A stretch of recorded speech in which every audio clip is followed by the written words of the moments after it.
27, 26. Look at this packet, so. Yeah, because, yeah, it's 4:59. Not that I didn't believe you, but Gotta I wait. just, I like Wait until we get the nod. radio people always want to be on time.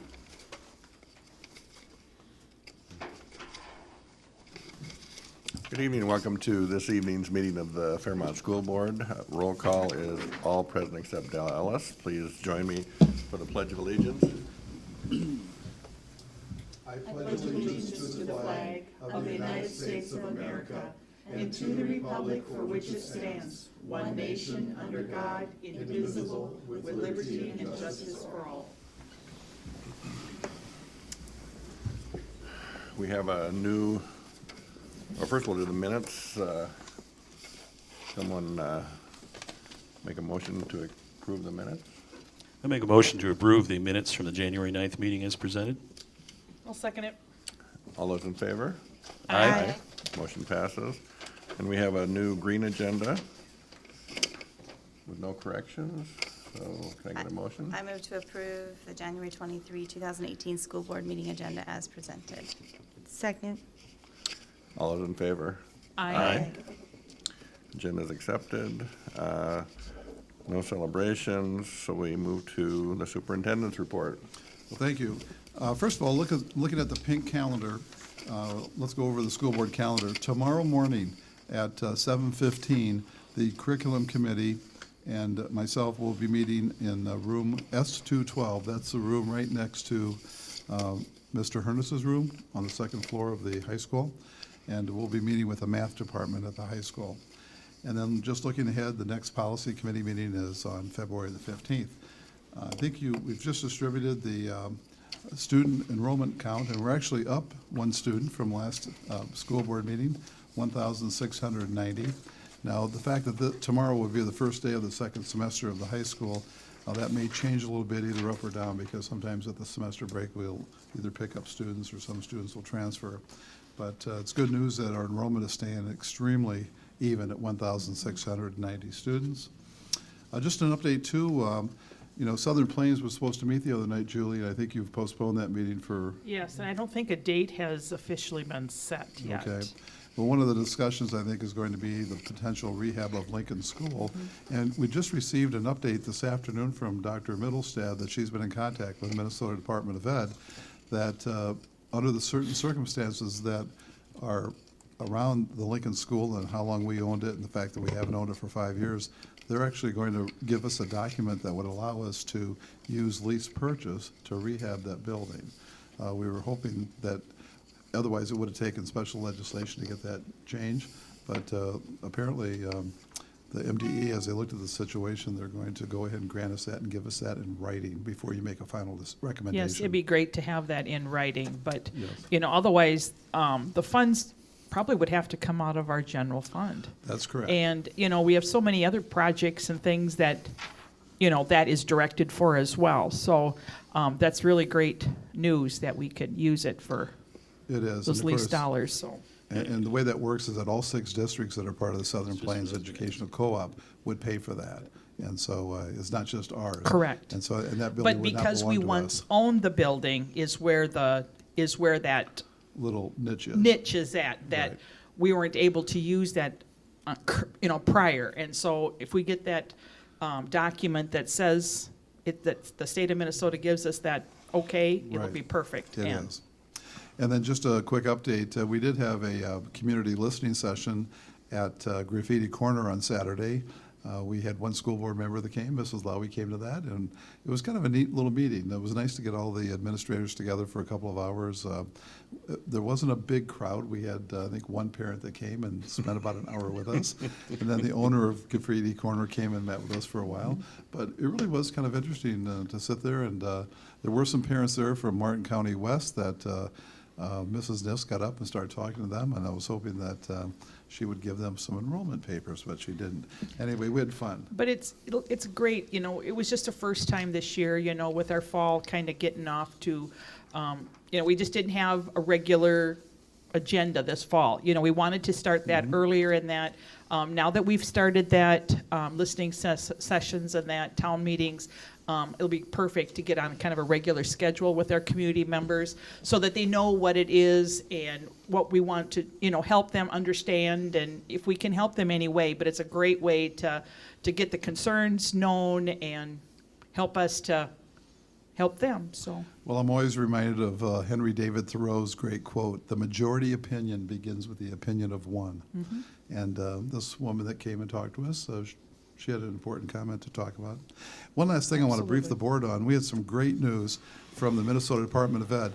We had 3 auditors from the Minnesota Department of Ed that came, I'm sorry, we had 2 auditors from the Minnesota Department of Ed that came and spent 3 days with us. They pulled 200 records of our students to track to see whether or not our MARS reporting was correct. And they really went through it with a fine-tooth comb, and they gave us a multi-page document in pointing out that we had a few errors, but the errors were in our favor. We wow. we undercounted some of our students. And so we're going to get another 2.5 ADMs, which will generate about $15,000 extra dollars. When we did the phone conference call to do a follow-up, a briefing, they pointed out that we are one of the very, very few districts in the state where they have done this audit, that we actually pick up students. Most places that they go to, the districts overcount their students and therefore have to pay back money, but we're actually going to pick up about $15,000 more. But I wanted to publicly thank Mary Cole, because Mary Cole just does a terrific job in the district office. And when you think of all the students that go in and out of our school system throughout the school year, the mobility rate of our district is fairly high because a lot of our parents are in and out. And it's just amazing that it was just almost perfect to keep track of 1,700 students, of which probably 200 of them are new, leaving or coming throughout the year. So a big thank you to Mary Cole. Good work. Thank you. I'm done. Okay. Financial business donations, Dan? Yes, we have 3 to go through. We have Appendix A, A1, and B. I'll start with A. I introduce the following resolution and move for its adoption. Whereas First Congregational United Church of Christ donated $1,098.87 for the School Lunch Angel Fund. Be it resolved by the Fairmont Area School Board to gratefully accept the gift. I'll second that resolution. And we'll take a roll call. Danielle? Aye. Chair votes aye. Nicole? Aye. Julie? Aye. Dan? Aye. Could I Motion ask the passes. superintendent a question real quick? Do we Yes. know how much our school lunch funds for those kids that are in deficit? Do we know about an approximate total of how much it is district-wide? Right now, it's almost zero because we had about $3,500 before Christmas, and Mary Cole and I worked on this. We sent out, I think, 45 letters to cancel the debt that some parents owed. And some of the debt was as low as $8 to $10, but some was in the $100 or $200. And so as kind of a Christmas gift to our community, we wiped all that out. But since that time, there are some families, unfortunately, that are kind of going back in the deficit again. I would say right now we probably have about $2,000 in the Angel Fund, but our negative balance probably is, I would say, less than $200. I mean, we're in great shape. And once again, Mary Cole is responsible to keep track of this, and she does a great job working on this and working on the MARS data. So once again, a double thanks to Mary Cole. And I'll point out, I was in a recent superintendent's meeting with the superintendent from St. Peter, and they have an $80,000 deficit in their food service program. And so we're very fortunate here that our community works very carefully. And, a big thank you for a church to actually collect donations to donate it to a public school. I mean, I know what. Puts tears in my eyes. Okay. I think that answers my question. Okay. Move on. Okay, Appendix A1, I introduce the following resolution and move for its adoption. Whereas Paul Rukavina donated $1,200 to be used to pay for welding projects for students on free or reduced meals who are taking a welding class. Be it resolved by the Fairmont Area School Board to gratefully accept the gift. I'll second it. Can I comment on that? Yes. This is a very special donation. Mr. Rukavina was one of the adults that took the Saturday welding class last spring with a number of our students, including Robin. She took the class at the same time. And Paul took that class, but he also wanted to take it again this year. And so when he came in, he gave Bob Bodine gave him 12 $100 bills. And he insisted that this money be used for students that are currently taking welding classes that qualify for free or reduced lunch, so that they could have resources to do a welding project. Just a great contribution. Okay, a motion and a second. A roll call. Danielle? Aye. Chair votes aye. Nicole? Aye. Julie? Aye. Dan? Aye. Motion passes. Read it, Dan? I thought, no, I was mistaken. It was just those two. Sorry. Okay, so we'll move to financial reports and bills. And Julie? Oh, that's me. That's you. Sorry. You have in your packet, I believe, wires transfers for January 5th to 2018, to January 18, 2018. Nothing really to report on that. Just some regular, normal funds going in and out of our funds, so. And then in the check register, I had a couple marked here I was gonna talk to you about. And, well, I know that check number 6,712, that is, we use this company, Higher Image LLC. That's the 2017 December background checks that we've had to do. That covers that.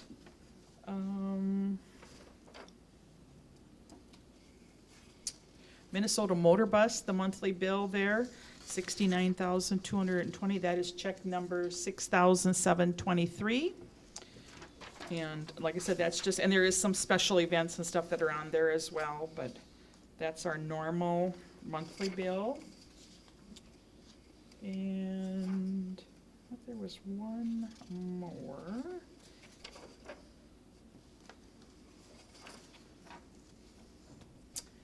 Yeah, I just can't think of it, but here we have the Music Mart, 6,747. That is just repairs and stuff on our instruments and that. That amount is for $453. Some of this is billed back to some students, but the Music Mart comes in and does some of the repairs. Some are school-owned instruments as well, but, okay. Okay, very good.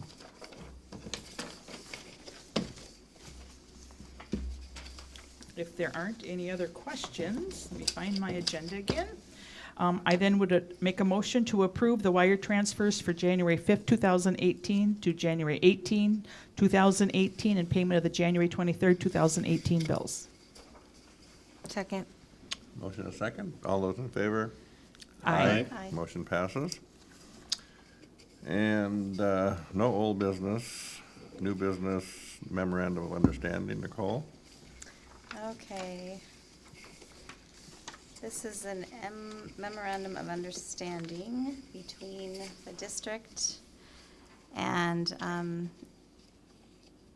it's regarding the it's regarding the medical leave benefits of a teacher who is leaving the district for 2017-18 school year and with regards to their health insurance. And the memo of understanding specifies that the district will provide the employee with the district health insurance contribution through the remainder of this school year. And there is a copy of that enclosed in your curriculum, or in your packet, under Appendix B. I therefore move to approve the medical leave requests, the memo of understand between the district and EMF regarding a non-precedent-setting modification to Article 9, leaves of absence, Section 1, sick leave. I'll second that. All those in favor? Aye. Aye. Motion passes. We move to personnel, medical leave requests. Julie? Yes, just a minute, I got a phone call, I want to refuse, okay. Medical leave request, we have a medical leave request. Melinda Chambers, who's a member of our staff, She's requested medical leave beginning February 26, 2018 through May 4th, 2018. So I'll make that motion to approve that leave, and that would be per medical recommendation too, if it would be a little bit longer, so. Second? Okay, motion and a second. All those in favor? Aye. Motion passes. And personnel, Nicole, employment. This is Jim Davison. He's recommending that Oksana Shrunk Wait a be. Do you minute. want to do medical leave first We have another We s- medical leave right. request, yes. with Julie? First page. Yeah. so. We Or have retirement, another too. person who is requesting a right. medical leave. Kurt Schloman has requested medical leave beginning January 25th, 2018 through February 9th, 2018. And so I would make a motion to approve that medical leave request for Kurt Schloman as requested, or with a return date of February 9th, 2018, or per medical recommendation. Second. All those in favor? Aye. Motion passes. Now we can move to personnel. And there's a retirement, Julie? Yeah, I get that too. Wonderful. I would like, just Judy Birkland has tendered her letter of retirement. We received that just here in the This afternoon. minutes ago before the meeting. Effective at the end of the current school year, Judy has served as Fairmont's orchestra teacher since 2005 and has done an outstanding job developing and growing the program. I don't remember exactly, but there was just like a handful of students when she took over, six students, and now we have just, About 120. I mean, it's just amazing. And that is within, I mean, from the grade school to the high school, and she's just done an awesome job. And we will also have a hiring of her replacement, but Judy, bless her, knew that it was going to be a hard position to fill and kind of gave us a head notice of that so that we could start looking really early for that. And we did have a candidate, we'll talk more about that, but it sounds like she's very promising, and sounds like everybody's kind of already taken her under her wing and that, so, but anyway, on with the motion. So, with that, I'll make a motion to approve the retirement of Judy Birkland as the orchestra music teacher effective at the end of the 17-18 school year. Second. Nicole? All those in favor? Aye. Aye. And employment. Yes, Jim Davison is recommending that Oksana Shrunk be hired as a long-term substitute special education teacher while Kirsten Rossel is on medical leave April 6th through the end of the school year. Oksana has been substitute teaching in our district for several years and does an excellent job. That I move to approve the employment of Oksana Shrunk as a long-term substitute special education teacher effective on or about April 6, 2018, and extending through the end of the current school year at a salary of BA Step 1. Second? Perfect. Dan? Okay. All those in favor? Aye. Aye. Motion passes. Okay. And then Principal Kim Niss is recommending that Katie Koning be hired for the 2018-19 school year to replace Judy Birkland as the orchestra music teacher. Katie will be graduating from Luther College in May 2018 with a major in music and a minor in K-12 education. As a 10th grader in high school, Katie provided violin lessons to students and co-founded a community summer orchestra. She's student taught at schools in the Twin Cities and in Iowa and has extensive background working with elementary, middle, and high school musicians in private and group settings. Members of our music department participated in Katie's interview and all agree that she will be a strong asset to our faculty and our music program. That I move to approve the hiring of Katie Koning as our orchestra music teacher effective August 27th, 2018, at a salary of BA Step 1. I'll second it. You know, hang on just a minute. Judy, can I ask a question? We're going to do the same thing. Do we hire these people at this date, but we bring them in? They will. I was just noting that when I saw that. Her hire date will be a little bit earlier, when the new teacher workshop. Be June 30th or June 29th? We'll bring them in so that they can get insurance in July and August. I think that's what we did in the past. Or is it June 30th? I think July 1, one of the new contract. But yeah. The new contract year. Should we just make that a friendly amendment, make that July 1 then? Yeah. Accepted. Okay. Accepted for the second. Okay, now, all those in favor? Aye. Aye. Aye. Okay, we move to board committee reports. And first is the Minnesota School Board Association Conference. Julie, myself, and Joe attended. Julie, comments? It really was a good conference. I really had a good time there. We just really learned a lot. Some of the things that we did, we had an interesting speaker, and I can let you guys talk more about that because I stayed for the closing speaker. But they had to get back, and so I did stay for the closing, and I'll talk about him. He was really good. He was African American, and he just spoke of his.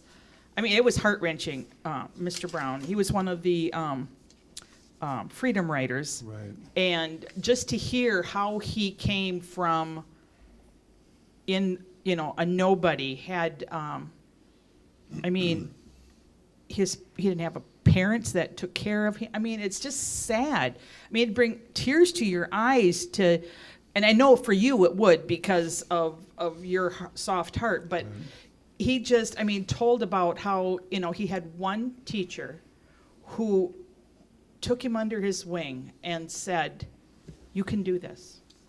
And I think it was 4th grade, 3rd grade. And I mean, he had been in classes and they, they thought he wasn't, they couldn't understand something. And so they put him in a ESL class. And it was just like, why am I here? He didn't know why he was even there, but that's where they had put him in this school. And he came and this one teacher just took him under the wing and kept telling him, and every year as he went through school, she made a point to check on him, to help him. I mean, it's going to make me right now, but it was just heart-wrenching how this one teacher, and she just didn't do it for, I mean, she was just a single gal, but kids were, she knew what the kids needed. And, it was just heart-wrenching to hear. And she kept telling him all the time, you can do this, you can do this. And they went to, I don't remember what college he went to in California, but he went to this college and he goes, what am I going to do there? And he goes, and she said to him, you're just going to do what you've been doing. You're going to keep going. He ended up with a doctorate degree because of this teacher who kept encouraging him, and it was just, like I said, very heart-wrenching, and it was just a wonderful story. And yeah, it did really move me to, how one person can really make that difference in a student's life. It's just amazing. Was that a key message of his that, Yes.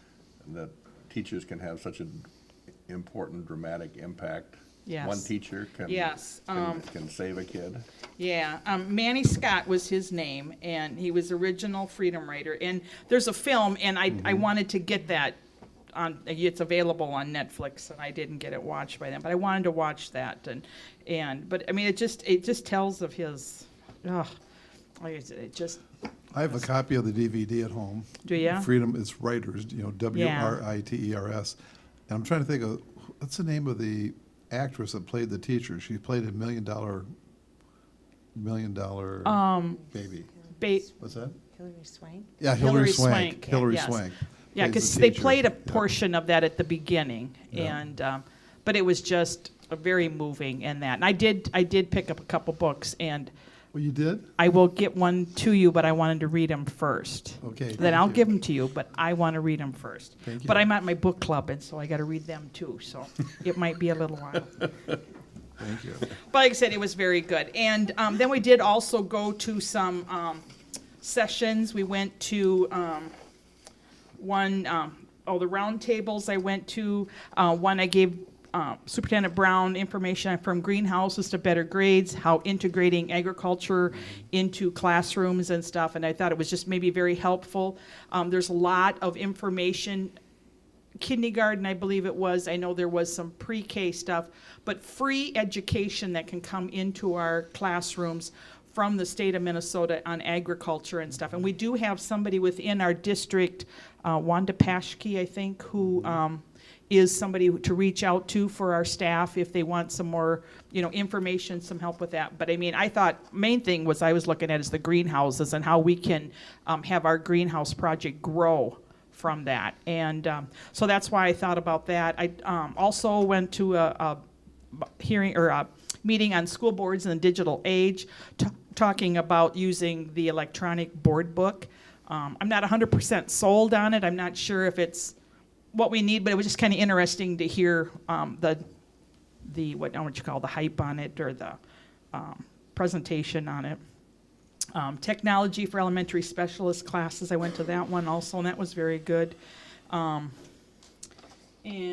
what else did I marked them in my book, but I was going to look at it a little closer. I went to a workshop on school boards and parents working together for student success, and I think we do a lot of that already with our students. I just wonder if they had anything different, but it was really interesting to hear what other districts use.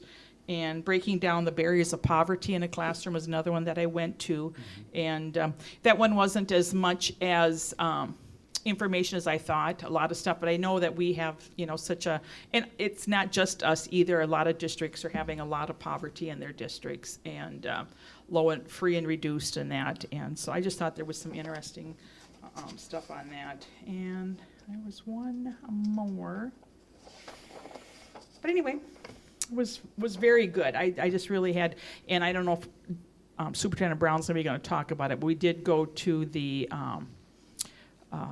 Tiny house? the tiny house. I'll talk about that. You'll talk about that. I mean, yeah, you talk about that, but that was very You're on. educational. No, you're so. on.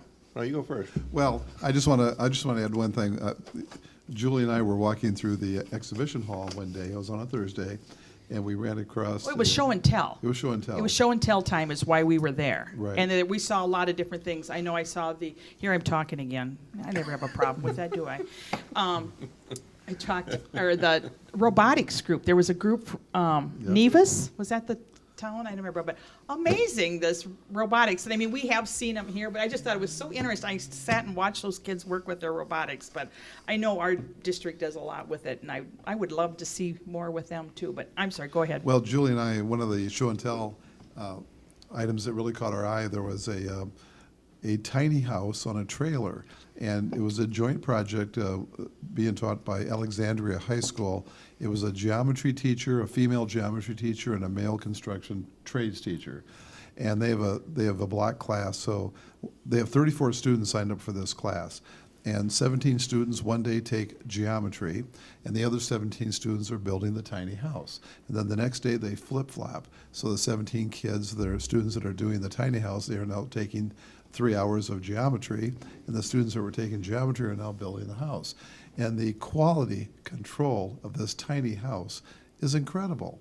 It's only 260 square feet, and the construction trades teacher actually lives in one of these tiny houses that he has built. A smaller version of the version. one that they had at the school board Right. convention. And anyway, Julie got to see me in action and trying to recruit a new teacher to our community. And Jacob, him and I have traded multiple emails. In fact, I emailed him one night at 9:30 from the office, and at 9:52 he emailed me back. But Jacob is planning on coming down to visit us to take a site visit of our high school, and more importantly, our construction trades program. At a minimum, I want him to consider coming here this summer to do a joint project with maybe Johnny Olson. And so this summer we could build a tiny house. And but more importantly, I would love to see if he would be interested in coming and helping us rebuild our construction trades program. Well, and it was use of what I thought was interesting is it was locally purchased and built in Alexandria, the trailer Right. that it was on. I mean, we have that access here in Fairmont. We Right. have, that welding and that. I mean, otherwise our welding, whatever. And I mean, it was just interesting how they built this project up. But I mean, both these teachers, Jacob and I don't remember the geometry teacher, but think it was they were Katie. just, Yeah. I mean, amazing. Right. And They- and the kids were amazing. And Yes. remember, Julie, these were 10th graders. Yes. That's the real thing. These were 15 and 16-year-old students building an absolutely wonderful, top-quality home. And anyway, so we'll see what happens. But I'm convinced, I think you are too, that Jacob will come down and visit us. But I think the affordability, this Right. project, we have built homes, and we have not always been able to get a buyer Right. for our projects. And not that they weren't quality or anything like that, there just wasn't, the people that would, want to venture in and purchase it. And I mean, I think we had, our auctioneer worked very hard trying to sell that for us, so we kind of went away from that project. But a tiny house, the affordability of that, what did they say? Their budget was $20,000? 20,000 to 30,000, but it's complete. Right. I mean, it's everything is there: the stove, the refrigerator, the.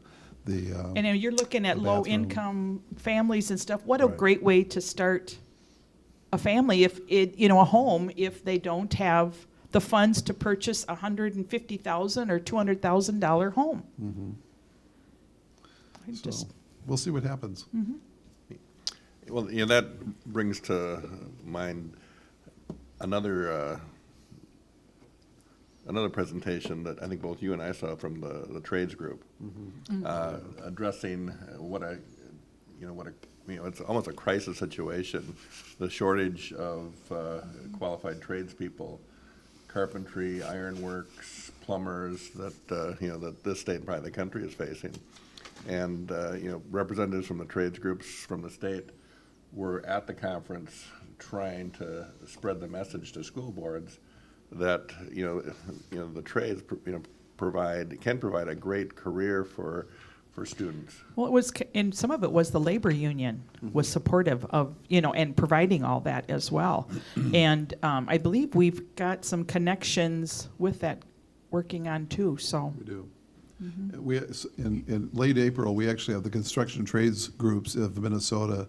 They're doing regional promotional centers, and they selected Fairmont High School to come, and they'll be doing a regional display of the trades. The date is not solidified yet, but it's getting close. And that's in one of the minutes, I think, from the cabinet. The cabinet's been setting that up, but Mr. Trado's been working with that. You're right. I mean, that's another reason why I'm so proud of our school district, because we're actually kind of leading what's going on and what needs to go on all throughout the state of Minnesota. And these are great jobs for our young people. In fact, you mentioned too that the trades, they'll actually bring students in right out of high school, and they'll have them do internships, not internships, but apprenticeships. Yeah, they said, the qualifications are, you have to be 18 years old, you have to have a car, you have to pass a drug screen. Yep.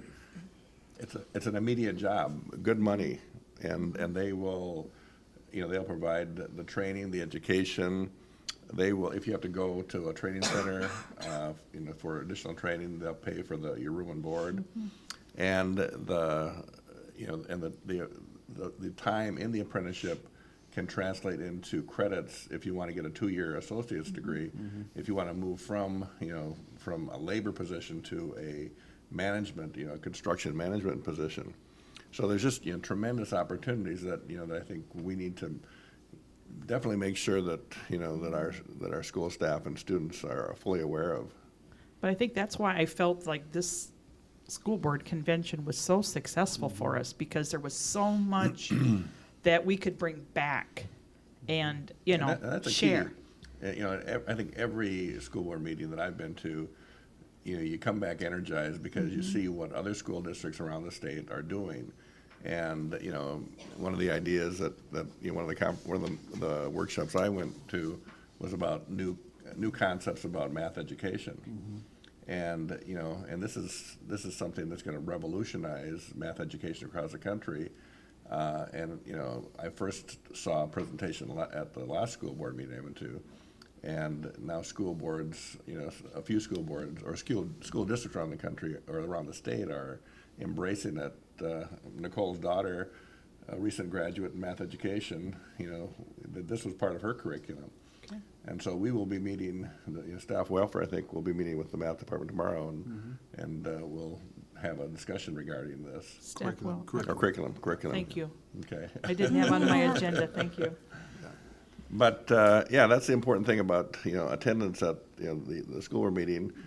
Bring back ideas, and, it reminds me that, every year we send teachers to the Minnesota Education Association. And I don't know that we have had, teachers come and report back and share their, their experience. Excitement? Yeah, so I think we'll have to do that in the future. Ask teacher representatives to speak to their experience at the MEA. Did you two go last year? Not yet. Maybe maybe in Well, 2018. it's on the school board radar. Like I said, if they can only, share some of this excitement. I mean, have come back other years and I've been excited, but like I said, and maybe it's just because this is more in my, recent memory, but it really was, I think, one of the best school board conventions that we've gone to. Okay, well, moving along, operations, Dan? Yes, we had a very busy operations meeting a week ago today. First of all, PAC project manager proposals. Tyler Garrison, our Director of Building and Grounds, was there. He presented a proposal to us by the ISG group to serve as a project manager for the upcoming restoration of the Junior Senior High School Performing Arts Center. And this is slated to happen not this coming summer, but the summer of 2019. This proposal includes field verification, code review, planning options and design, specifications, bid coordination, review and recommendation, administration of the construction project. The ISG proposal was for a cost of $57,775, which is less than 10% of what the projected project cost will be. We took a look at different kinds of seating because part of the project involves removing the old orange seats that are original from 1972 and looking at the different options there, looking at what we might have to do to make it ADA compliant.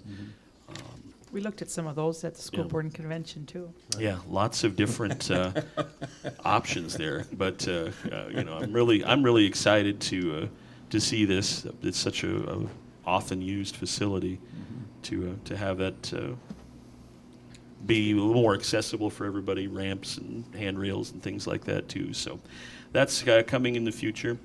Tyler briefed us on the status of the school clocks. We have 252 clocks that will be replaced beginning this summer. They all will be running on Bluetooth in the cloud. The cost of that is just over $10,000, so you can't go up and change the clock to move it forward. To get out of Kids, class early. yeah, to get out of class early. They all run off the same place. So Unless you can hack the system. yeah. So if you want to take computer programming, Don't give any here's your chance. ideas. That was Rufus that said that, not me. Tyler also updated the committee on the need to replace the walk-in freezer at the junior senior high school. Bids will be requested for the work. The work will be completed this summer, estimated cost around $60,000. The superintendent presented the proposed Gemini Studios service contract agreement. There was one additional statement added, and the committee approved the recommendation unanimously to continue on with Gemini Studios in that contract for not only providing the sports filming, but also servicing all the sound equipment in the district.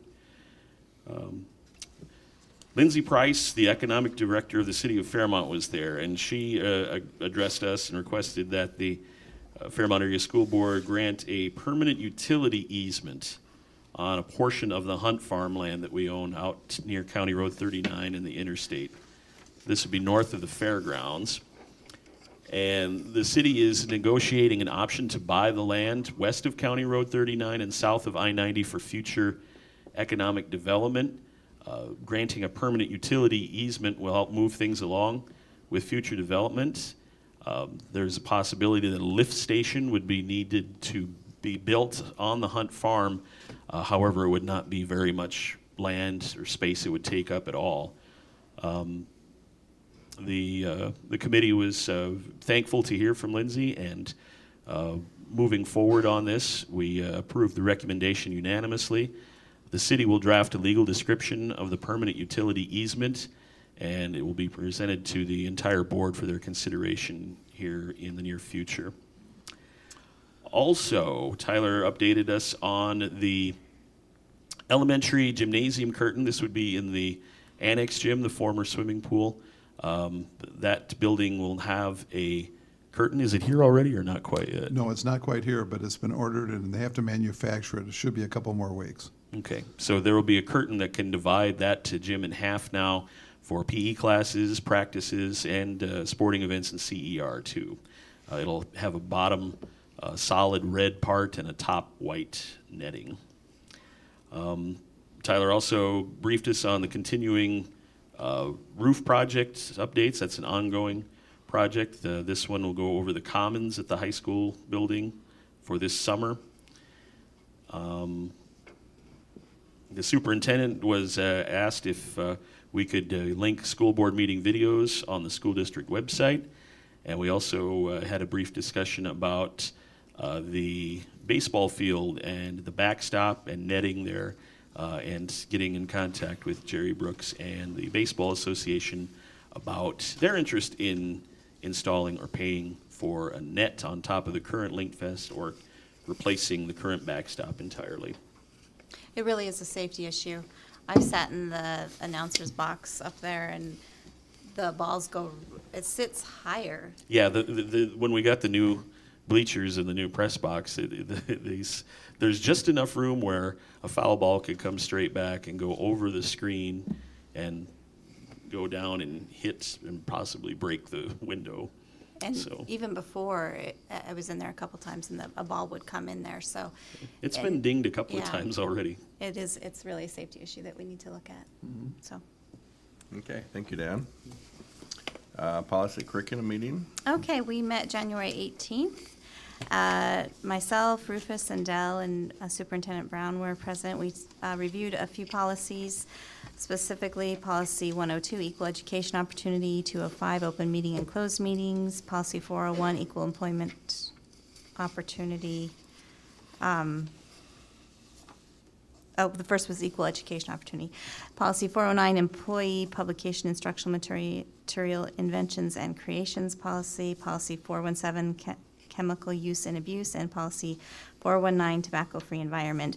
Most of the changes that were made were grammatical. There was, in Policy 409, we established a 5-year timeframe for the school district to reserve the proprietary rights of the school district to certain publications, instructional materials, inventions, creations, etc., which employees may develop or create or assist in developing or creating while employed by the school district on school time or using school equipment. The rest of them were either mandated by law, federal or state law, and so that's what we reviewed. We also looked at new course options that are being considered. Most of them look like they will be offered next year. We looked at a unified PE class, Principles of Flight, Calculus 2, a health sciences proposal, and possibly having, for 12th grade, having economics or honors economics and government offered as the main courses. Okay. High school breakfast. Yep, we met on January 19th with the high school students in the Commons breakfast area. And one thing that I learned, we had a student who was new to the district who talked to us and said that one of the hardest things for him to adjust to, he's a freshman, was the amount of technology that we use. And that we need to make sure that with our new students and even our students that we currently have, that they feel comfortable using the technology and that they know who they can approach from an educator's standpoint if they need help with submitting or researching or any of that they do online. And that there also are quite a few students who are adept at that, and that maybe we could start a student club with regards to technology. Yeah, exactly. When that student told us that he much prefers paper and pencil and has, sometimes has struggles with technology, I asked him who he could go to, and he had a friend sitting next to him that had also joined us and who was very tech savvy. And one of the presentations that I attended at the school board meeting pertained to just that, a school district that has their own geek squad. They've trained students to do technical repairs on their computers, and in the future will be, IT support for the students and teachers. And I asked the student, who was sitting with us, if that was something he might be interested in. He was very excited about the idea. So I think it's something that, that we can easily develop. I think we have plenty of talent, among the student body. Well, the fact that we have a lot of technology, I think that's a nice problem to have. Yeah. Okay, and finally, Southern Plains. No, was that, canceled. it was Oh, it was canceled last canceled. Oh, night that's because right. of the We're weather. done. Okay, so I need a motion. I move to adjourn. Second? All those in favor? Aye. Motion passes. 8:42. Thank you. 5:42.